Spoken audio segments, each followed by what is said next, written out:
Hey everyone, welcome back. So last week I introduced this new vehicle for me, and in this episode on the channel we're going to install a spacer lift kit on it, specifically a Traxta 102040 lift. So 2¼ inch in the front, 1 inch in the rear. And you'll hear some noises. I got an air hose leaking. I've got the evaporator cooler on in the background. Hopefully this works out. I've got my good mic on. So anyway, the one concern that I had when looking at the video for the installation for this is it says that you have to remove the upper strut mount and cut part of the insulator before you install that kit. And I have no way to compress the coil spring here, so I'm going to go ahead and zip the strut out real quick and see if that's actually the case, or if we can get by doing this installation without going through all that. So I'm not going to film the whole process of pulling the strut out. I'm going to go ahead and pause the camera while I do that. So the next time you see me, we'll have the strut on the bench. I have only what I have to do here. Okay, so I'm not seeing anything protruding from that. I'm not sure why they're saying I have to cut pieces, because it doesn't appear that way to me. But they do mention that the strut may be an offset, which this one is not. There's just a notch here that we have to pay attention to.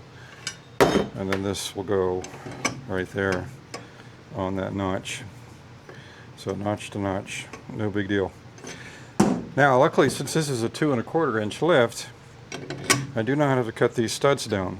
I can work with that. So we're going to use the factory nuts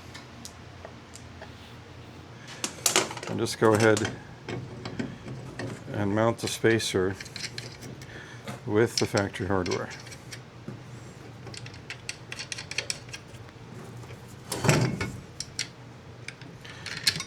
These are just 15 millimeters, so I will grab a 15 millimeter wrench and go ahead and snug those up.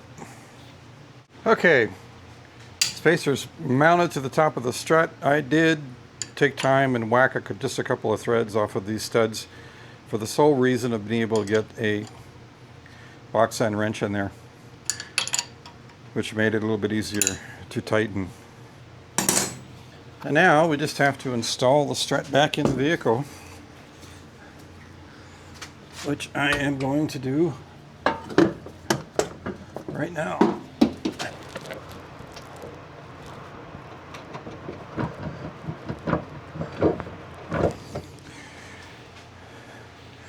And I'll finish tightening all the bolts. And we've got the right side done. All in all, it wasn't too bad. Now, I will say that in the instructions they tell you to push the axle out of the spindle. And I think the reason that they ask you to do that is so you don't nick the boot of the axle when you're putting the lifted assembly in. So it's a good recommendation to do that. Go ahead and just shove the axle out of the spindle, so when the strut is resting on a surface, it's resting on the metal part of the CV, the outer CV joint, instead of the boot. Other than that, it went pretty smoothly. I've got everything torqued down real nice and tight. The tire on end is a nylock nut, so I put some Loctite on that, and it should be fine. So I'll go ahead and knock out the left side, and then I'll flip it around and we'll resume video coverage when I do a rear. Okay, the front is all done. Now we're starting on the rear. Really, the lift it's noticeable, but if you just did it one day and didn't tell somebody, they probably wouldn't notice. It's only an inch or two. Anyway, in the rear, what we have to do is we have to remove the nut from the sway bar link here and get this out of the way, because it's in the way of our lower shock mounting bolt, as you can see. So you're not going to get to that unless you remove this. And then it's very important to note where this spring ends up. So we're looking for the last coil to see where it stops, and it looks like it's right there. Kind of hard to see. Right there is the last coil. And when we put it back together, we want to make sure that last coil ends up in the same place. So it's really only 3 fasteners we need to remove. We need to remove that sway bar link. We need to remove this lower shock mounting bolt. And then we put a floor jack underneath this, and we pop that bolt out, and we let it down to remove the tension from the coil spring. So this nut's a 15 millimeter, and then this hex right here is a 17.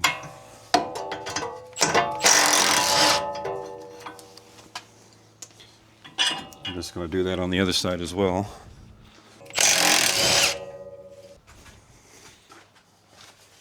And then the lower shock bolt looks to be 18 or 19. 18 it is.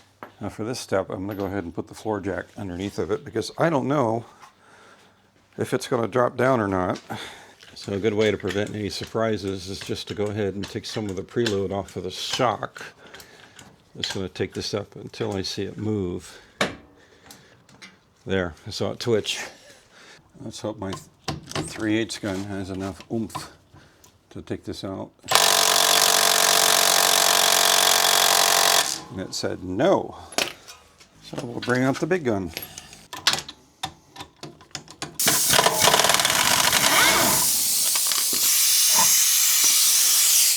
Now I'll gently run this down.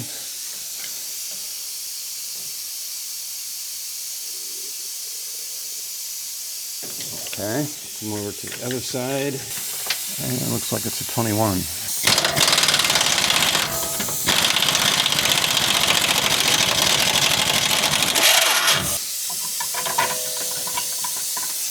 So before I take that one out, I'm going to just put this back in right here just to hold the outside pivot point, and then we'll pry that inside bolt out and then let it down. And then we'll let it down, slowly taking the preload off of the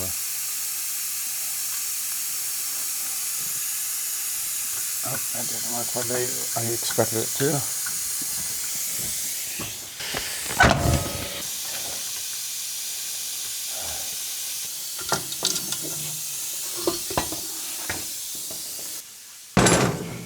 Okay, so they say to remove the little nubs, which we can do very easily.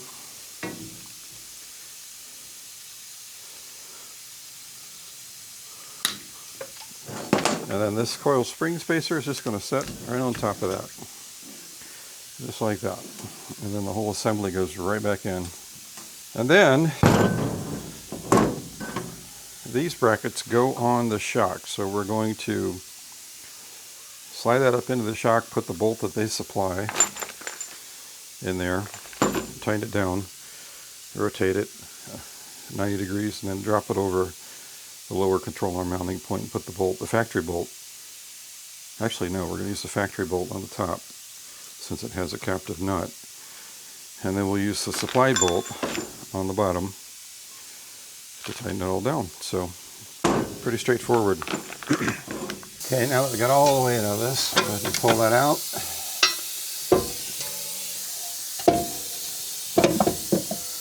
Drop that out. This control arm doesn't want to go down. We're going to pry it down.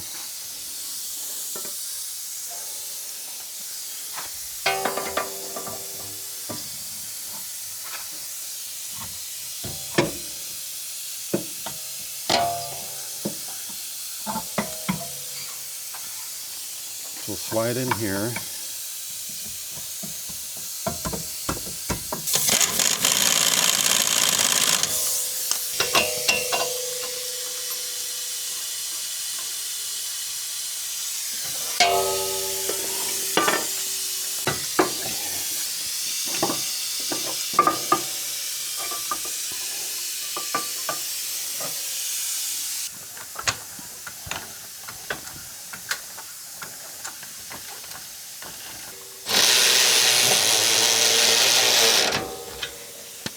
Got it. Okay, spring spacer is in place. Lower bracket is also installed. And we've got our pivot bolts just slid in the holes. Now I'm going to go over and do the other side and then put the tires on and then let the vehicle down so the weight of the vehicle is on the tires. That will put this lower bushing and that pivot bushing over there at its normal resting height, and then I'll tighten everything down. So I'll shut the camera off for that operation and we'll reconvene at the end. And we come to my first serious disappointment with this kit. So that is a fine thread shock mount bolt for the bracket for the shock mount, the lower shock mount. And this is a coarse thread nut. And this was packaged in plastic. So I'm not sure how that snafu happened, but these will not work. And I don't have any fine thread nuts, unfortunately. So I rummaged through my bolt bin and I come up with this, which will work. A little bit too long. I might have to whack the end of it off or just replace it at some point down the road with the correct hardware. But, oh well. So I test drive the Explorer with the lift kit on it, and my initial observation is the ride is pretty much stock. It's a little bit choppier than factory. You notice over bumps, it just doesn't feel quite the same as it did before, like it's got more spring rate and less damping. And it's kind of funny, it almost feels like a 94 Explorer with the twin traction beam in the front. But it is very, very tolerable. The ride quality is almost stock. So I'm going to go ahead and start mounting tires. We'll get the Coom hose mounted up, and I will probably check the toe too to make sure the toe is close. I think it might be off a little bit as the wheel is off center to the left a little bit, where it was straight before. So I'll put a tape measure on the tires and just check the toe until I can get to work and get it up on the alignment, or I can do a proper alignment on it. But I just don't want to wear out the new tires. Okay, lift kit and tires are installed. And it is a noticeable lift. I mean, you can tell it's up a little higher from stock. The wheels are the stock wheels. I just painted them black, Randall Kendall black.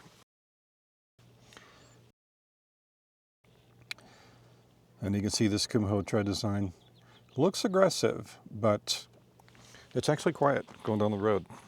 Quieter than you would think. They do make a little noise, but nothing serious.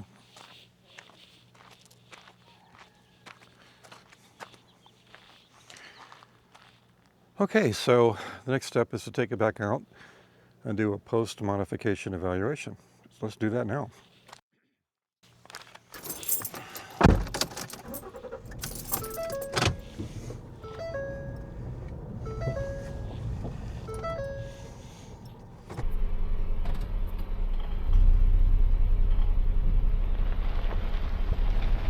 So this kind of climbing up little hills and just kind of venturing out across the desert landscape is what I've got in mind. It doesn't really take a hardcore off-roader to do this kind of stuff.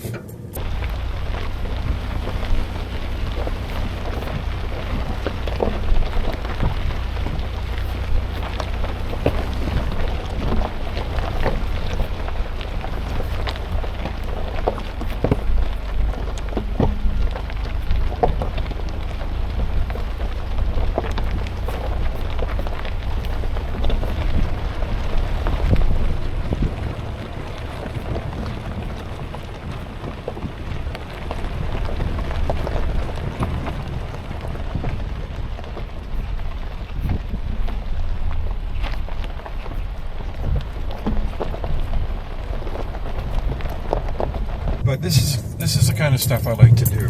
I like to go out in the desert and just throw a tent out here and camp. And you don't really need a four-wheel drive to do that, but it's always nice to have that feature in case you need it. So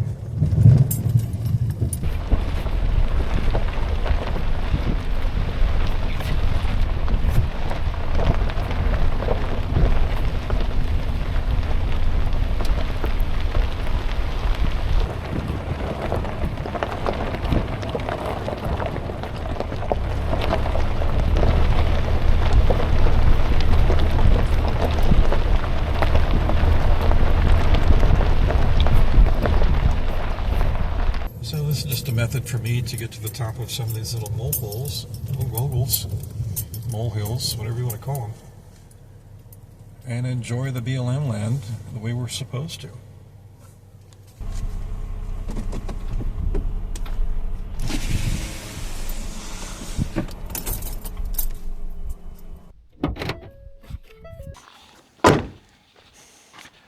So what do you think? Is a 5th Gen Explorer a good idea to build as an overlander? Is it worth it? Well, yeah, it's worth it.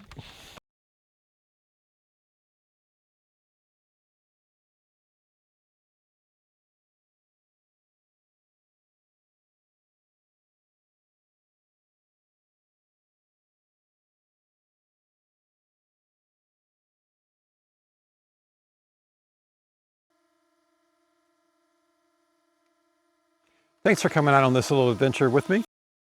And as always, thanks for watching.